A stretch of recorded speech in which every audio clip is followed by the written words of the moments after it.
प्राचीन काल में जब जब अधर्म बढ़ा, भगवान शिव ने अपने अलग अलग अवतारों के रूप में पृथ्वी पर अवतरण किया। हनुमान जी, जिन्हें शिव जी का 11वां रुद्रावतार माना जाता है, और वीरभद्र, जो माता सती के अपमान पर उत्पन्न हुए शिव का क्रोध रूप अवतार थे। परंतु एक समय ऐसा आया जब ये दोनों दिव्य रूप आमने सामने हो गए।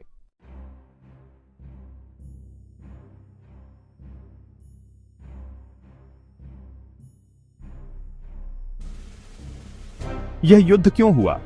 कथा के अनुसार माता सती का यज्ञ अपमानित करने वाले दक्ष प्रजापति का नाश करने वीरभद्र प्रकट हुए।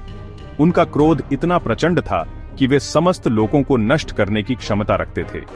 दूसरी ओर हनुमान जी धर्म और मर्यादा के रक्षक थे।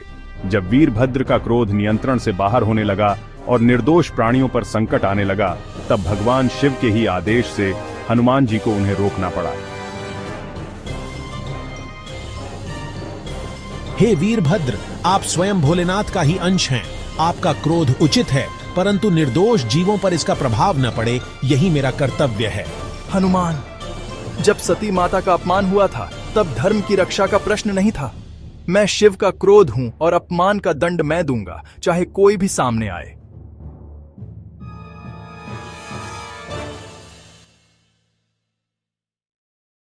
युद्ध इतना भीषण हुआ कि देवता और ऋषि सभी विस्मित रह गए।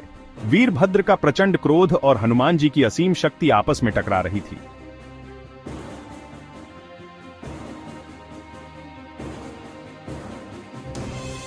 रुक जाओ मेरे पुत्रों, तुम दोनों मेरे ही अंश हो।